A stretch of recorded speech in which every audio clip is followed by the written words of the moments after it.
Assalamualaikum warahmatullahi wabarakatuh.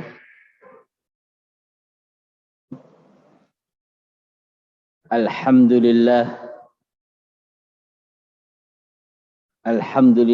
rabbil alamin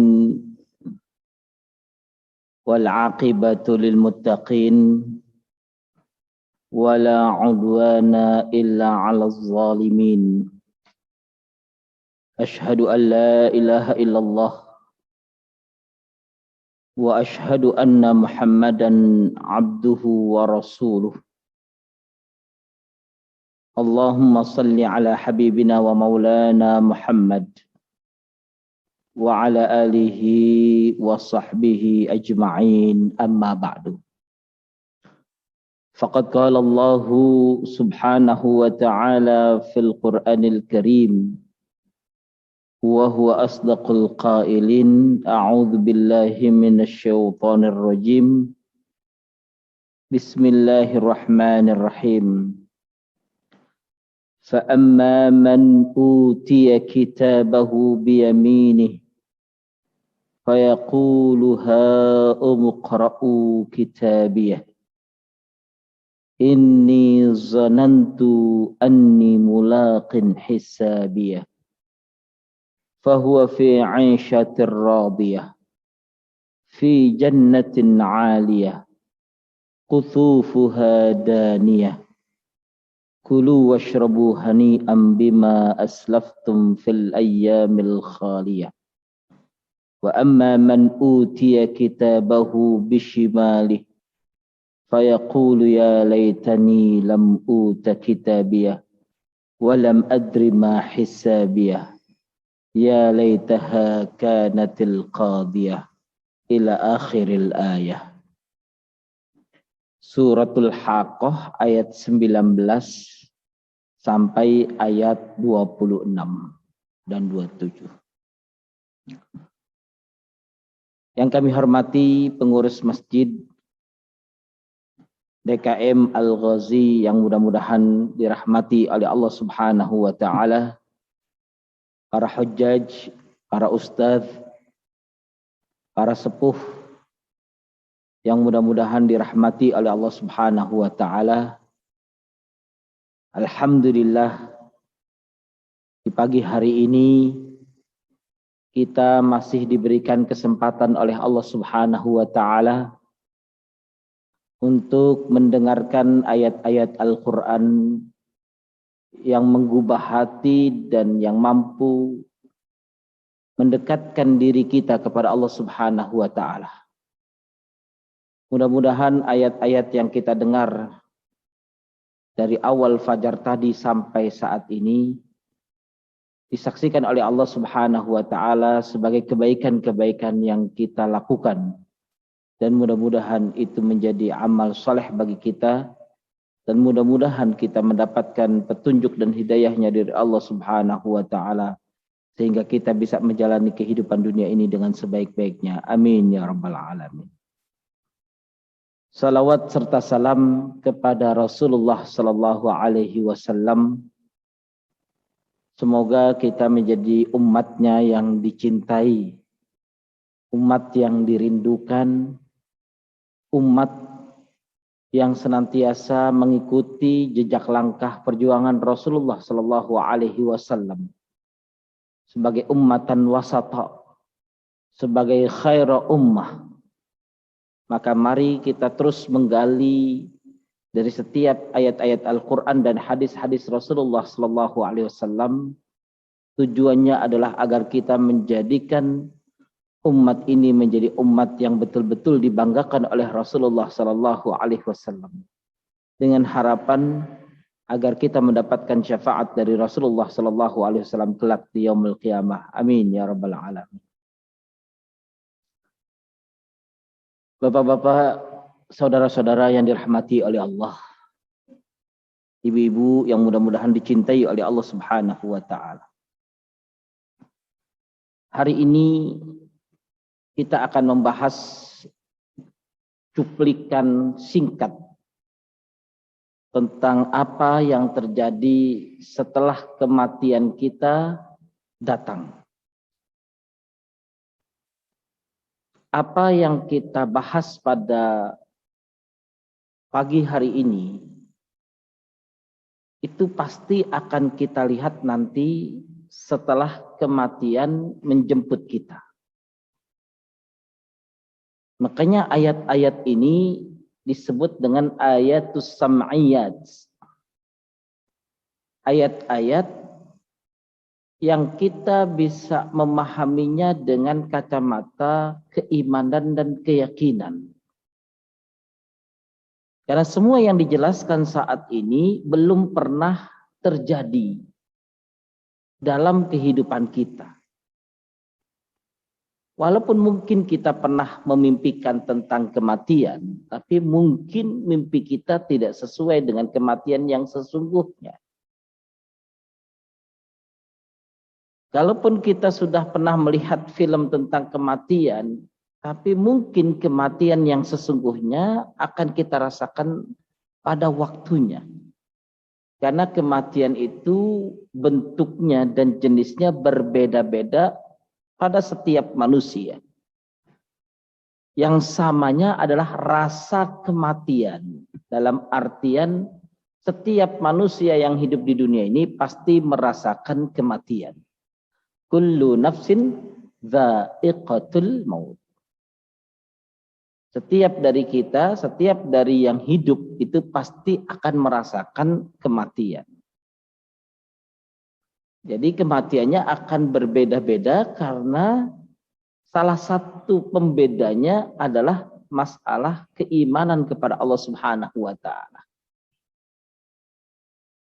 Nah, pada kesempatan kali ini kita akan membahas sedikitnya dua hal. Yang pertama, ayat surat Al-Haqqah tadi, ayat yang berbicara tentang bagaimana kita akan dibangkitkan oleh Allah Subhanahu wa taala, terutama pada dua poin. Poin yang pertama Al-Hisab, yang kedua Al-Mizan, dan poin yang kedua, ya, jadi yang pertama itu pertama dan kedua, kemudian yang kedua adalah poin tentang alas sirat, melintasi sirat dan mengenal apa itu sirat. Kalau kita lihat di dalam poin yang pertama surat Al-Haqqah ini memang diturunkan kepada dua manusia yang hidup pada zaman di mana Rasulullah SAW hidup. Ada dua orang, yang pertama bernama Abdullah ibnul Asad, yang kedua Al-Aswad ibnul Asad. Jadi ini saudara, adik kakak, min Quraisy. Jadi ketika keduanya meninggal dunia, maka diceritakanlah tentang ini. Fa amma man utiya kitabahu biyaminihi fayaqulu ha umqra'u kitabiyah. Kemudian yang kedua, wa amma man utiya kitabahu bishimalihi fayaqulu ya laitani lam uta kitabiyah. Ini tafsirnya mungkin bisa kita kaji nanti di rumah kita masing-masing dalam tafsir-tafsir yang banyak. Saya hanya ingin mengungkap secara sekilas tentang apa dibalik dari penjelasan ayat ini.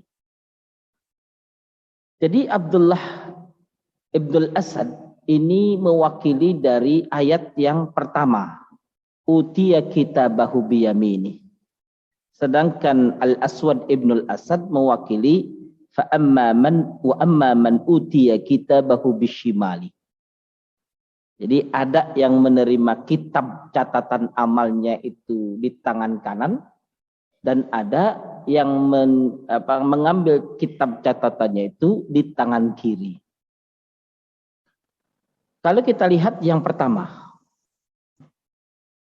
Allah Subhanahu wa taala menceritakan tentang seorang yang beriman kepada Allah Subhanahu wa taala ketika meninggal dunia, hum yu'raduna thalatha marrat. Mereka akan ditampilkan amalnya itu sedikitnya 3 kali. Di dalam proses ya, dalam proses dari sejak sakaratul maut sampai kematian sampai nanti menuju di jannahnya Allah, itu ada 2-3 kali ditampilkan amalan-amalannya. Dalam bentuk hisab, dalam bentuk mizan, dan ada dalam bentuk sirat. Tapi sebenarnya yang menjadi pertanyaan, kenapa harus sampai 3 kali? Ya, jadi kalau kita itu contohnya memiliki anak yang bersalah, kita ingin menyadarkan dia. Bagaimana caranya? Barangkali kita akan menampilkan 3 kesalahan dia dan sering kita ingatkan.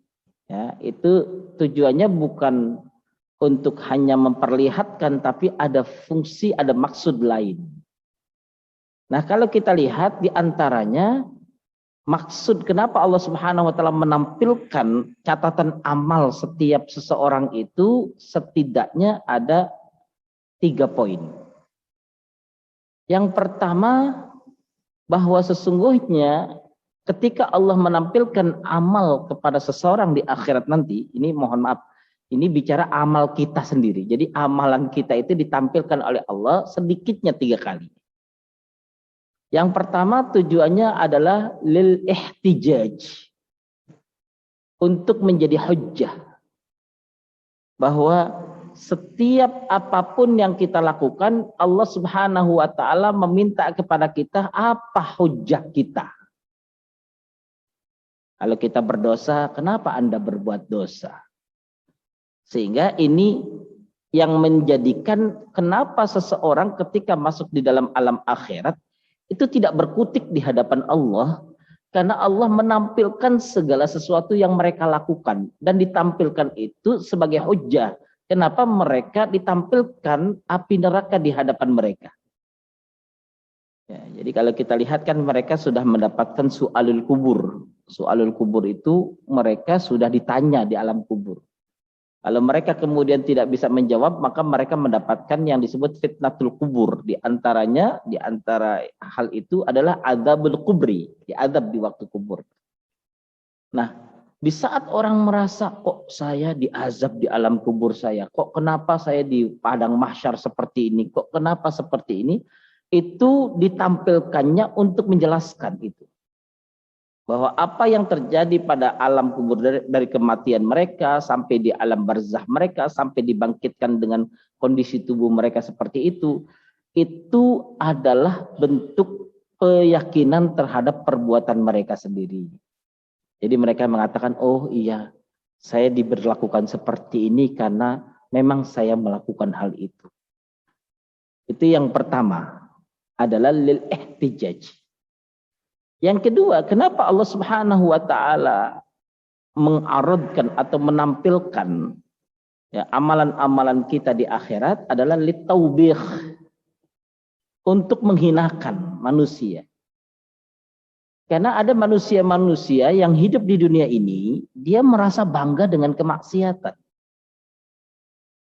Kehebatan dia mencari harta dengan cara yang haram, kehebatan dia bagaimana mendapatkan jabatan dengan cara yang haram, kehebatan dia dalam menghabiskan harta-hartanya dan berfoya-foya, kehebatan dia bagaimana dia menguasai banyak orang dan sebagainya, itu ketika ditampilkan cara-cara buruk mereka dan perbuatan mereka, hadzal taubih, ini untuk penghinaan kepada mereka.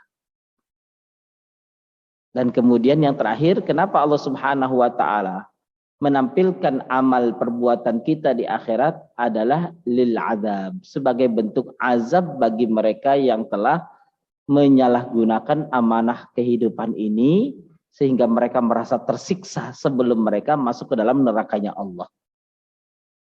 Jadi ketika melihat amal itu, ya Allah, kenapa saya melakukan hal itu? Dia sudah tersiksa sebelum dia masuk ke dalam api neraka. Berbeda dengan orang yang beriman kepada Allah Subhanahu wa taala. Al-ihtijaj, ya. Allah memberikan kepadanya fasilitas yang baik. Oh iya, karena apa? Karena dia ya beribadah dengan rajin. Ya, tapi kalau untuk taubih bagi orang yang beriman tidak. Walaupun dalam hal ini bisa saja taubih untuk dosa-dosa kecilnya. Ya, kenapa kamu lakukan ini? Ya, tapi orang yang beriman itu nanti akan saya sampaikan, dia punya rasa malu yang sangat tinggi sehingga Allah Subhanahu wa taala memberikan karunia-Nya kepada mereka. Itu alasan kenapa Allah menampilkan amal kita di akhirat nanti. Ya, kan kalau kita lihat penampilannya itu dari sejak hisab ditampilkan amalan kita. Ketika mizan ditampilkan lagi amalan kita. Kemudian ketika sirat kemudian dihitungkan kembali, ditampilkan kembali amalan kita. Nah, ditampilkannya itu tujuannya sedikitnya 3 tadi. Sebagai alasan, sebagai bentuk penghinaan bagi orang-orang kafir, dan sebagai azab bagi mereka juga. Maka bagi orang-orang yang beriman kepada Allah Subhanahu wa taala, mereka menjadi manusia-manusia yang sangat beruntung. Walaupun demikian ternyata perjalanannya cukup berat. Kita ambil dari kisah tadi Abdullah bin Al-Asad. Jadi Allah Subhanahu wa taala ketika memasukkan hamba-hambanya nanti di padang mahsyar, artinya membangkitkan di padang mahsyar. Dan mereka sudah mulai masuk di mana mereka harus menampilkan semua amalannya. Saat itu Allah Subhanahu wa taala meletakkan di bawah arsy-Nya ya kitab-kitab catatan manusia. Dulu saya pernah menyampaikan kalau kitab yang dimiliki oleh orang-orang yang beriman itu diletakkan di Aliyin, di sebuah tempat yang sangat tinggi. Jadi tempat yang sangat Allah jaga, Allah muliakan. Tempat itu termasuk tempat menjaga semua catatan orang-orang yang beriman kepada Allah. Kapan diletakkannya? Ketika kematiannya datang, kemudian malaikat mengangkatnya sampai ke langit. Di saat itulah kemudian dia meletakkan kitabnya di Aliyin, dan ketika Allah Subhanahu wa taala menerimanya dan menyimpannya, Allah perintahkan dia untuk kembali ke bumi atau ke tanah di tempat di mana dia akan hidup di alam barzakh. Tapi bagi orang yang kafir, dia tertolak. Ya, malaikat tidak diizinkan untuk mengangkat tubuhnya. Sehingga kemudian dia diperintahkan untuk diletakkan fi sijjin, di sebuah tempat yang sangat dalam, gelap, gulita, dan sangat sempit. Disitulah kitab-kitab mereka disimpan. Jadi ada kitab lafi aliyin, ya, ada kitab lafi sijjin. Dari peletakannya saja sudah beda antara orang mukmin dengan orang kafir. Ya, orang mukmin diberikan kesempatan. Makanya malaikat-malaikat itu ketika mencium nyawa orang-orang mukmin, ruh dari orang-orang mukmin itu, ya, mereka mengatakan ya tibah, ya, ya wahai orang yang beruntung, wahai orang yang memiliki keberuntungan ataupun memiliki kebaikan dan sebagainya. Bahkan ada ruh-ruh orang yang beriman itu sangat wangi, sehingga wanginya ini terasa betul sampai ke alam malaikat, sehingga mereka menyatakan siapa orang yang sangat wangi ini, itu sampai sedemikian rupa. Nah, orang-orang yang kafir kepada Allah, yang tidak beriman kepada Allah, tidak diterima oleh Allah Subhanahu wa taala amalannya, maka diletakkan di sijjin. Nanti ketika Allah Subhanahu wa taala ingin yu'ridu alaihim a'malahum, ketika Allah ingin menampilkan amalan mereka, maka Allah perintahkan kitab-kitab itu untuk mendatangi setiap orang, setiap dari kita. Nah, disinilah kemudian ketika orang itu beriman kepada Allah Subhanahu wa taala, dia bisa mengambilnya dengan mudah dengan tangan kanannya. Makanya di sini disebut fa amma man utiya kitabahu biyamini fayaquluha umqra'u kitabiyah. Jadi kalau kita lihat, Allah Subhanahu wa taala memudahkan orang ini untuk mengambil catatan amalnya dengan tangan kanannya. Lalu bagaimana? Apakah setiap dari kita tidak tahu ayat ini? Tahu. Tapi apakah setiap dari kita akan beramal dengan amalan kebaikan? Belum tentu. Apakah setiap dari kita setelah mendengar ayat ini akan meninggal husnul khotimah? Barangkali tergantung pada amalan akhirnya kan. Tapi kenapa kemudian Allah Subhanahu wa taala menyatakan bahwa ternyata ada di antara mereka wa amma man utiya kitabahu bishimalihi fayaqulu ya laitani lam uta kitabiyah. Jadi kalau kita lihat, setiap orang itu ada keinginan untuk mengambil kitabnya dengan tangan kanannya. Semua orang punya keinginan itu. Tapi bagi mereka yang tidak memiliki amal, bagi mereka yang kufur terhadap Allah, bagi mereka yang dibenci oleh Allah, apalagi mereka hidupnya jauh dari Allah Subhanahu wa taala, maka digambarkan ada dua yang menyebabkan kenapa tangan kanannya tidak bisa mengambil kitab tersebut. Yang pertama dikatakan bahwa tangan kanannya itu ditempelkan ke dalam tubuhnya sehingga dia tidak bisa bergerak. Ya, jadi al-soqoh. Ya, jadi tubuhnya itu dengan tangan kanan itu nempel. Ya, sehingga dia tidak bisa menggerakkannya kecuali dia harus mengambilnya dengan tangan kiri. Yang kedua ada yang dikatakan bahwa tangannya itu tidak berdayakan sehingga tidak bisa dia gerakkan, sehingga dia tidak bisa mengambil dengan tangan kanannya.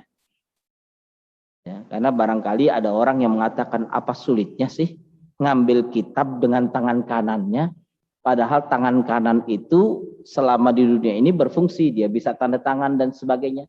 Tapi ketika mengambil kitab catatan di akhiratnya, kenapa dia dengan tangan kiri? Ternyata di dalam beberapa penjelasan dikatakan kenapa tangan kirinya yang mengambil. Yang pertama, tangan kanannya ditempelkan dengan tubuhnya menjadi satu bagian sehingga dia tidak bisa bergerak. Yang kedua, tangan kanannya dilumpuhkan sehingga tidak bisa digerakkan dan tidak bisa diangkat, sehingga yang bergerak itu adalah tangan kiri. Jadi kita bisa bayangkan bahwa sesungguhnya Allah Subhanahu wa taala sangat teliti dengan amalan-amalan yang kita lakukan. Nah, apa yang paling membedakan antara tangan kanan dengan tangan kiri? Sebenarnya kalau kita lihat adalah dominasi isi kitabnya. Kalau di dalam kitab itu, kitab amalan kita, kebaikan itu jauh lebih dominan dan lebih banyak, itu kemungkinan kita akan menerima kitab itu dengan tangan kanan. Tapi kalau di dalam kitab itu dominasinya adalah keburukan, bahkan hampir ada yang tidak punya kebaikan sama sekali, maka sesungguhnya dia akan menerima dengan tangan kirinya. Nah, hari ini catatan dari dominasi kebaikan dan keburukan itu bagaimana perilaku kita dari sejak bangun tidur sampai tidur lagi. Kira-kira kita sedang menulisnya seperti apa hari ini? Karena malaikat yang mencatatnya.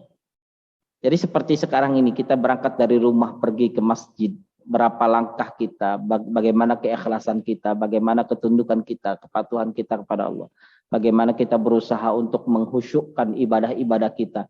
Itu semuanya akan menjadi catatan bagi amal-amalan kita nanti di akhir. Artinya sebenarnya apa yang kita lakukan hari ini sedang direkam betul. Dan rekamannya itu adalah rekaman yang original tanpa ada intervensi. Kenapa? Karena apa yang kita lakukan hari ini akan dinilai apakah itu memiliki nilai yang diterima oleh Allah atau tidak. Karena kata Rasulullah SAW, banyak orang yang kategorinya di akhirat nanti atadruna manil muflis, orang-orang yang bangkrut di akhirat nanti. Ya, bangkrut itu artinya dia punya banyak amal soleh, tapi ketika amal soleh itu mulai ditampakkan dan mulai dihitung serta ditimbang, ternyata tidak ada nilainya. Disebabkan karena amal soleh itu terkalahkan dengan dominasi kemaksiatan dan dosa yang dilakukannya. Ya, makanya yang disebut muflis itu bukan orang yang bangkrut, bukan orang yang tekor, bukan orang yang tidak punya uang dalam artian ketika datang di akhirat tidak membawa apa-apa, bukan. Tapi mereka yang memiliki amal soleh, ternyata amal soleh itu harus diberikan kepada orang lain disebabkan karena sikapnya yang buruk terhadap orang lain, dan orang lain itu meminta agar setiap dari apa yang telah dimilikinya dilimpahkan kepada orang itu. Ya Allah, dia telah berbuat zalim kepada saya. Saya minta amal solehnya diberikan kepada saya. Maka diberikan sebagai bentuk kisos untuk dirinya. Nah, tapi kalau yang datangnya banyak, akhirnya kemudian, ya Allah, saya minta amal soleh orang itu untuk diberikan kepada saya sebagai kisosnya. Ternyata orang itu sudah kehabisan amal solehnya. Maka kemudian apa yang dilakukan?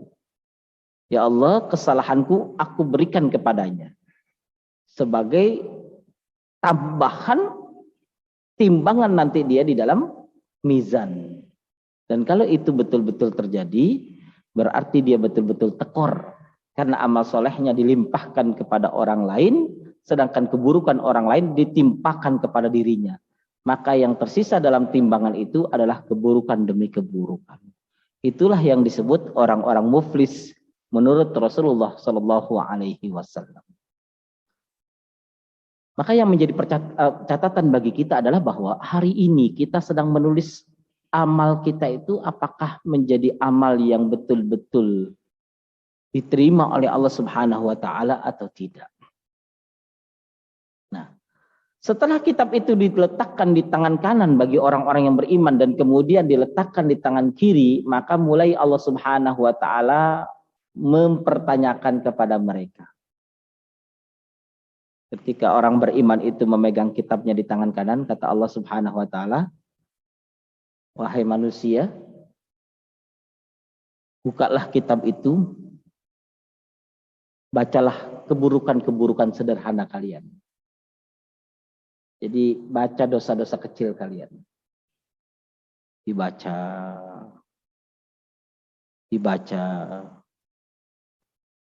Banyak di antara mereka yang tertelunduk. Mereka banyak yang tertunduk malu di hadapan Allah. Ini orang beriman. Orang beriman menampilkan buku amalannya dari sisi amalan-amalan maksiat kecil. Kemudian Allah bertanya, tolong bacakan bukumu yang catatannya tentang dosa-dosa kalian. Malu sekali mereka.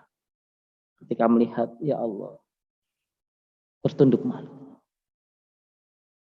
Maka Allah Subhanahu wa taala mengatakan, kenapa kau lakukan itu? Aku bersalah ya Allah. Jadi setiap dari kita itu merasa bahwa pada saat itu pengadilannya itu begitu adilnya sehingga kita mengakui seluruh dosa-dosa itu. Kemudian Allah Subhanahu wa taala berkata, kenapa kamu lakukan itu?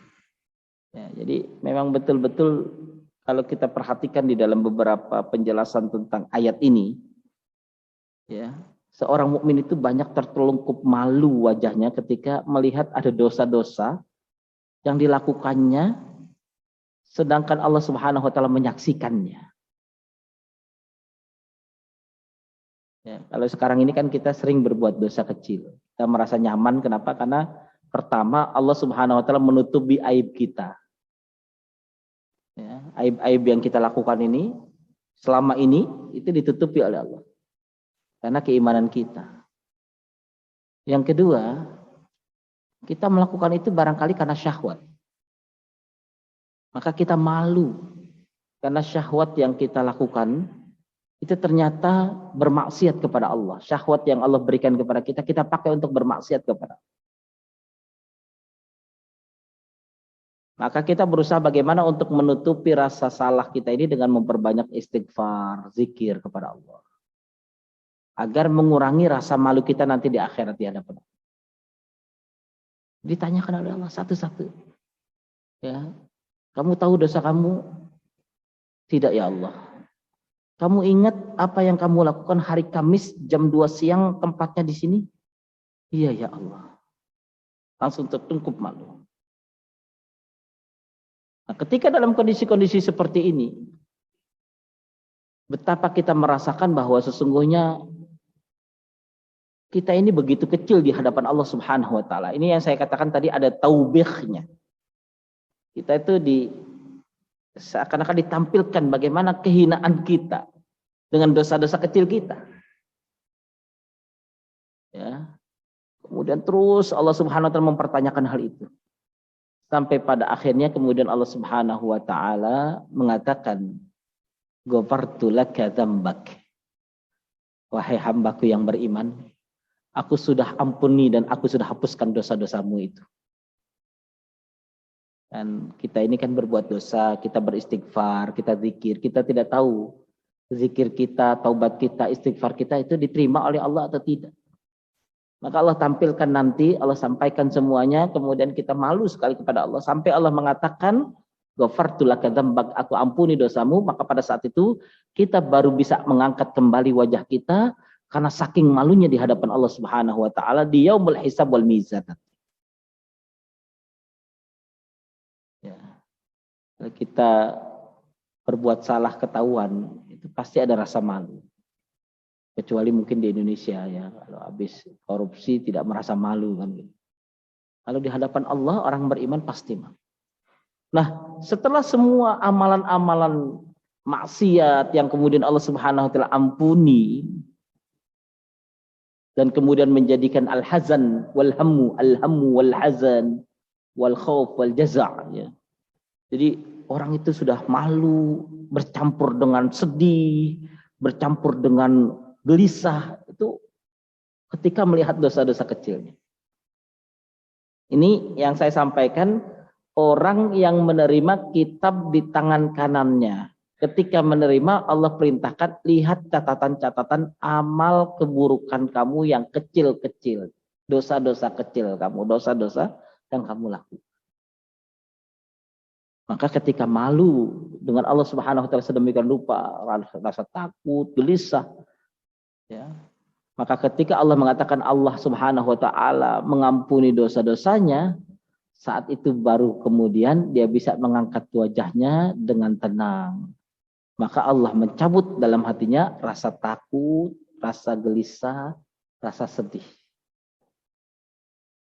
Dan kemudian setelah itu Allah berkata kepada hamba-hambanya, sekarang lihat amal-amal solehmu yang selama ini engkau kerjakan.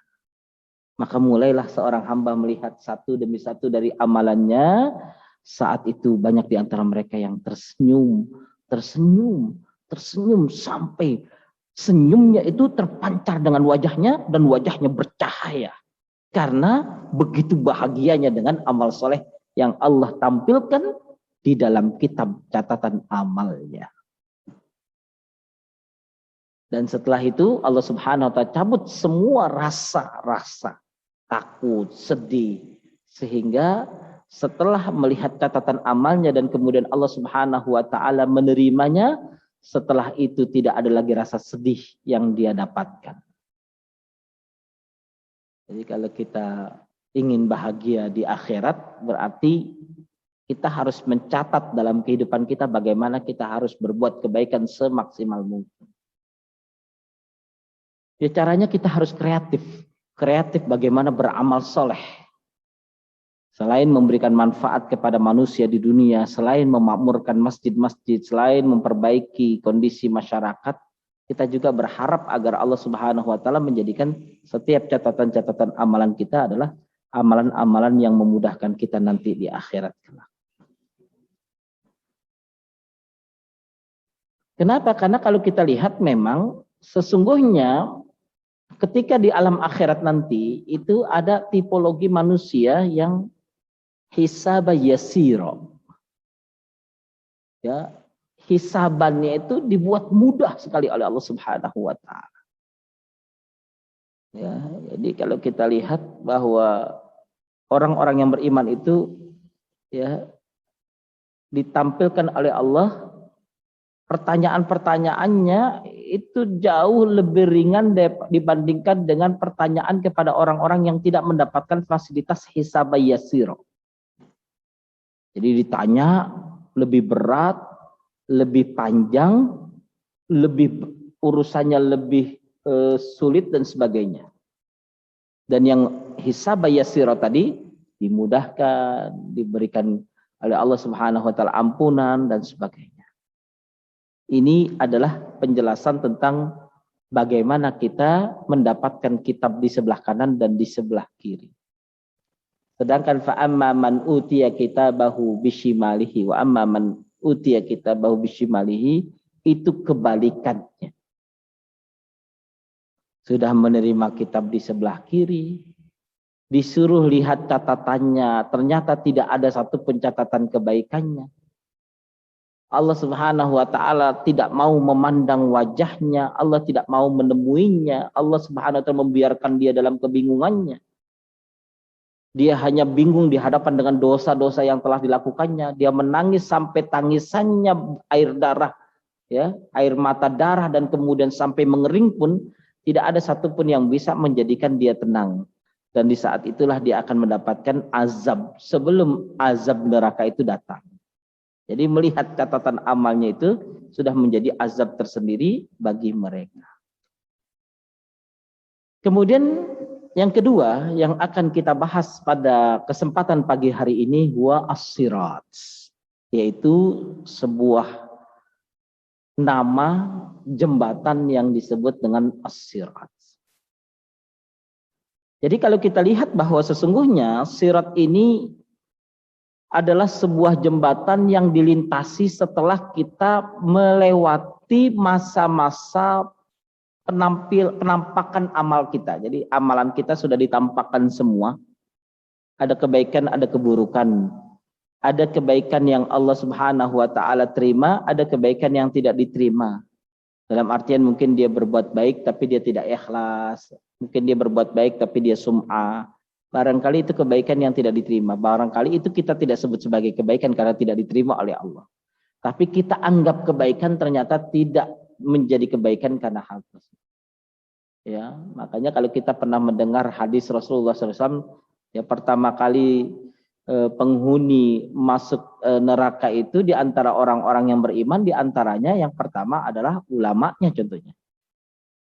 Ya, ketika kemudian Allah Subhanahu bertanya kepada mereka ya, tentang ilmu yang mereka miliki, mereka kemudian mengatakan bahwa sesungguhnya aku ini ya berilmu karena engkau. Ya, kata Allah Subhanahu wa taala tidak, sesungguhnya engkau ya berilmu itu karena engkau ingin dikenal oleh orang. Engkau berilmu itu karena engkau ya ingin mendapatkan urusan-urusan duniamu. Maka Allah Subhanahu wa taala mengatakan kadzabt, engkau telah berdusta, maka engkau akan dimasukkan ke dalam api neraka. Yang kedua adalah pejuang fisabilillah, yang dia menyangka bahwa dirinya meninggal dalam kondisi syahid. Ternyata Allah Subhanahu wa taala melihat bahwa engkau berniat di dalam hatimu melakukan hal itu adalah karena tujuan agar engkau memiliki ya popularitas dalam perjuangan ini. Yang ketiga adalah orang yang kaya, yang dermawan. Dia merasa bahwa dia mengeluarkan hartanya diterima oleh Allah, ternyata ditolak. Ya, ini juga bagian dari gambaran bahwa sesungguhnya Allah Subhanahu wa taala sangat mengetahui apa yang ada di balik dari hati kita yang paling dalam. Makanya yang seperti ini termasuk yang pertama-tama merasakan bagaimana amalannya ternyata ditolak oleh Allah Subhanahu wa taala. Nah, kalau kita lihat kondisi-kondisi seperti ini adalah kondisi setelah mizan dan setelah hisab. Karena setelah mizan dan hisab itu memang terjadi dua pendapat. Ada yang mengatakan haud dahulu, baru kemudian sampai sirat, kemudian sampai ke dataran surga. Ada yang mengatakan sirat dahulu, baru ke haud, kemudian masuk ke dataran surga. Ya, dalam hal ini wallahu alam, karena memang dalam perbedaan pendapatnya cukup banyak pendapat yang bersilangan. Ya, karena kalau orang yang sudah meminum haud ataupun air dari haud tersebut, digambarkan dia tidak akan merasakan kehausan lagi setelah itu. Tapi yang menjadi masalahnya ketika dia melintas di atas sirat, terkadang ada yang selamat, ada yang tidak selamat. Bagaimana orang yang masuk ke dalam haud tapi kemudian dia tidak selamat? Itu yang jadi perbincangan. Ya, walaupun ada yang mengatakan bisa masuk ke haud orang-orang yang memang diizinkan oleh Allah dan kemudian Rasulullah menunggunya. Setelah itu mereka yang masuk ke dalam haud dipastikan di atas sirat itu mereka adalah orang-orang yang selamat. Berarti ada kemungkinan orang ada yang tidak masuk haud kalau memang seandainya orang yang meminum air haud itu pasti dia tidak akan pernah merasakan kehausan sama sekali.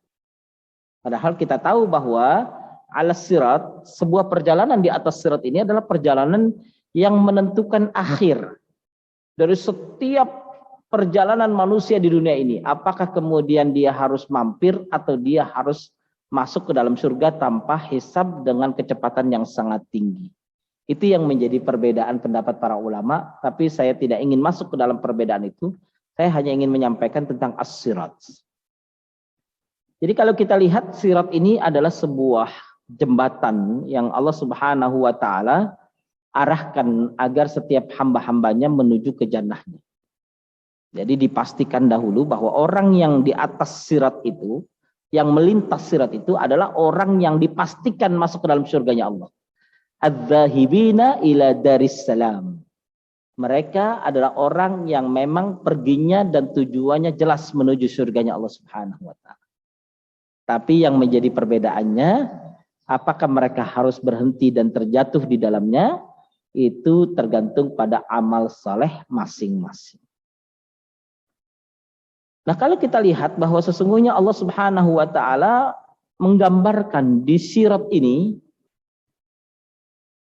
salah satu tempat yang paling ditunggu oleh Rasulullah SAW untuk mendoakan dan memberikan syafaat kepada umatnya.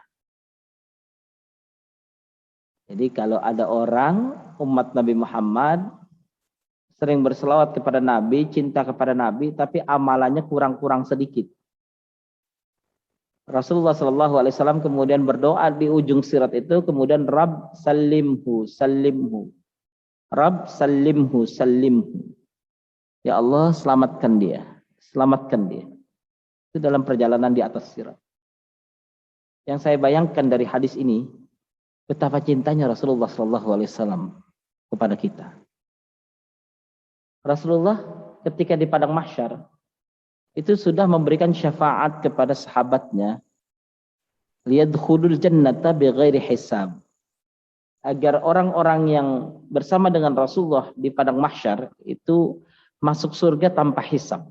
Artinya hisabnya itu Allah Subhanahu wa taala sudah anggap tidak terlalu banyak yang ditanyakan.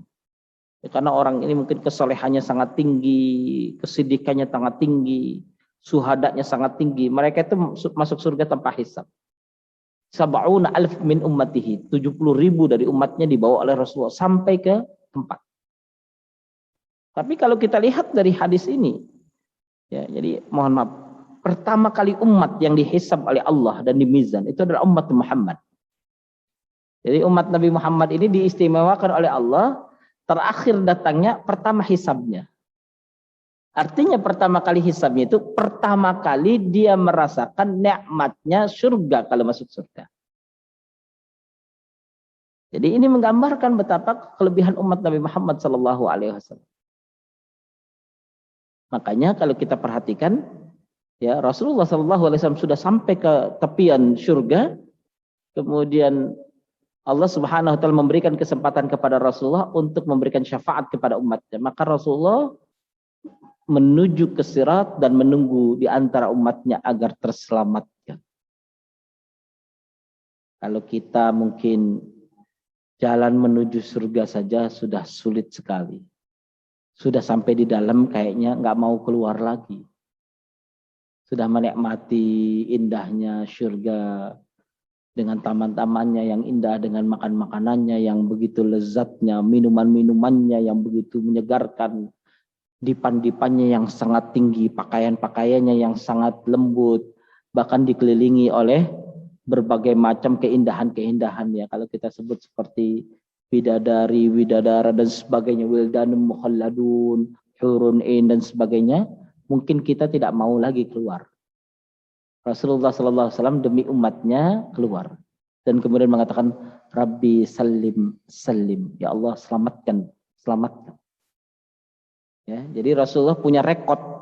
Setiap orang yang melintas di atas sirat itu yang dari umat Nabi Muhammad, Rasulullah punya rekod bahwa ya Allah orang ini cinta kepadaku, dia sering berselawat kepadaku, selamatkan dia, selamatkan dia.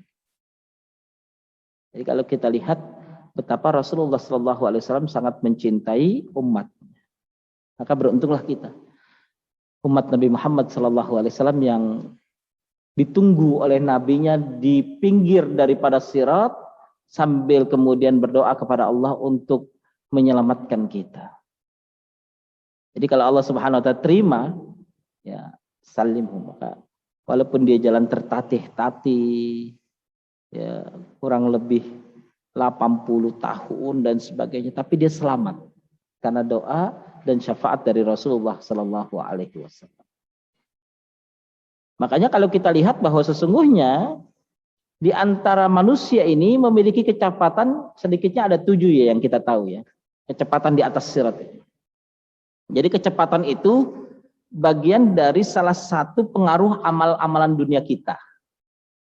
Jadi amalan-amalan dunia kita ini jangan kita anggap remeh. Karena apa? Karena dia bisa memberikan pengaruh terhadap kecepatan dari perjalanan kita di atas sirat nanti.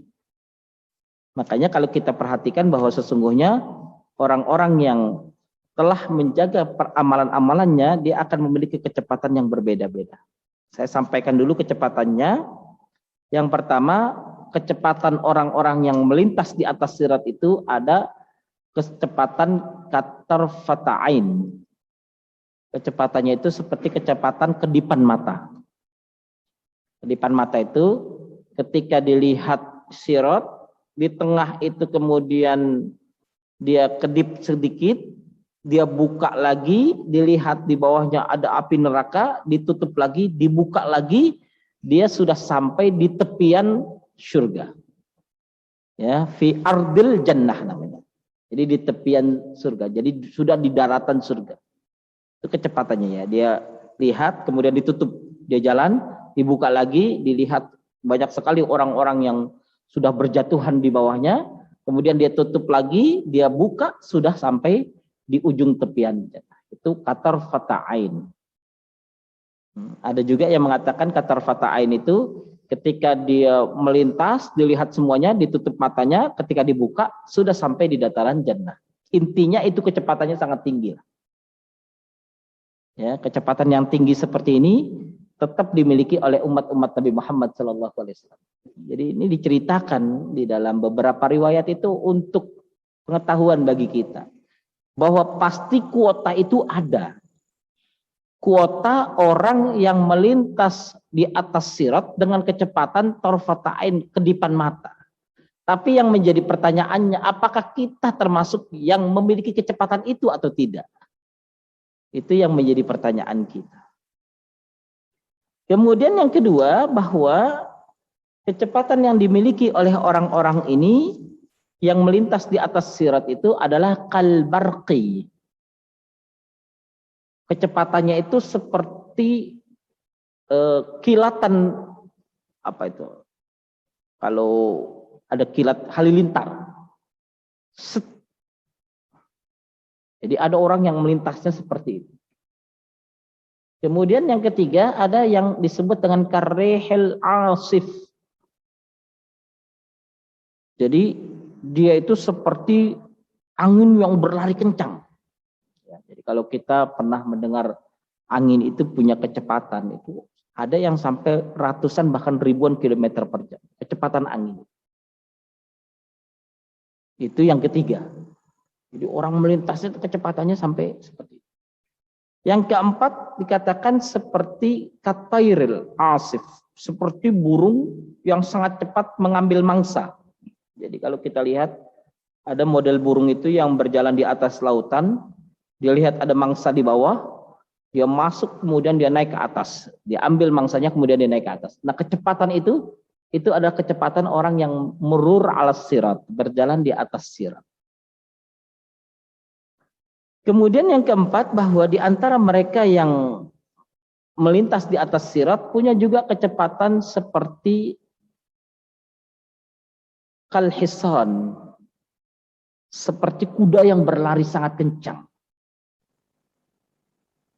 Kemudian ada juga manusia yang seperti berjalan sambil berlari.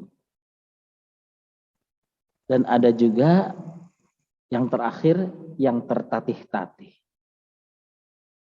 Jadi kalau kita lihat, setiap dari perbedaan-perbedaan ini memiliki perbedaan amal-amal.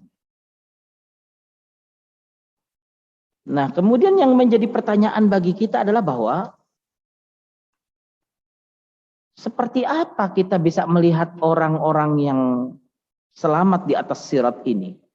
Kan artinya kalau kita lihat bahwa ada yang seperti kedipan mata, ada yang seperti halilintar, ada yang seperti angin, ada yang seperti burung yang menyambar, ada seperti kuda yang berlari kencang, ada seperti manusia yang lari sambil berjalan, ada juga kalmihrawal yang jalannya itu tertatih-tatih. Maka kalau kita lihat sebenarnya yang paling selamat kecepatannya tinggi selain yang normal. Kalau normal itu kan seperti al-masyi, itu kan seperti orang berjalan.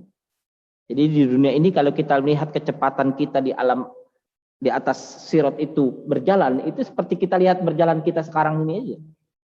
Tapi yang 5 ini yang mungkin perlu untuk kita catat di mana kita akan membookingnya. Artinya kita butuh kecepatan melebihi daripada jalan, karena kalau sudah jalan ya seperti kita. Cuma bedanya yang ini berjalan di atas sirat. Kalau kita sekarang ini berjalan ke masjid, berjalan ke pasar, berjalan kemana-mana. Itu kalmasyi, seperti orang yang berjalan. Jadi sudah jaraknya sangat jauh, kita cuma dengan mengandalkan kaki kita. Ya, jadi minimal kita ini harus seperti kuda yang berlari kencang, minimal. Maka apa saja yang perlu untuk kita lakukan dalam lebihan amalan-amalan? Amal qismul awal, yang disebut qismul awal itu yang kecepatannya paling tinggi, adalah ashabus sadaqat wa qawwamul lail wal ulama'u yaqdumunahum. Sedikitnya ada 3 amalan yang itu menjadi ciri orang yang memiliki kecepatannya sangat tinggi. Yang pertama adalah ashabus sadaqat, orang yang gemar sedekah. Orang yang gemar sedekah itu salah satu ciri orang yang memiliki kecepatan tertinggi di dalam perlintasannya di atas sirat. Kemudian yang kedua adalah qawwamul lail, orang yang menghidupkan malam-malamnya. Tapi bukan untuk begadang dalam artian hal yang sia-sia, tapi yang disebut qawwamul lail, bangun malam atau dia menjaga malamnya dengan zikir, baca Quran, menuntut ilmu, melaksanakan salat, itu qawwamul lail. Jadi kalau ada orang yang qawwamul lail, mudah-mudahan itu merupakan ciri bahwa dia akan menjadi salah seorang yang akan melintasi perjalanan dengan kecepatan yang sangat tinggi. Dan yang terakhir adalah orang yang mencintai ilmu dan menghormati ulama. Itu cirinya. Maka kita perlu untuk mengecek kira-kira ciri itu ada tidak. Itu al-qismul awal, bagian yang pertama. Wal qismus tsani, sedangkan yang kecepatannya nomor 2, tadi kalau kecepatannya pakai bentuk bahasa tadi kan 1 kecepatan mata dan sebagainya, tapi saya sebutnya dengan kecepatan yang kedua saja. Kecepatan pertama, kecepatan kedua, kecepatan ketiga, ya level 1, 2 sampai 5 lah.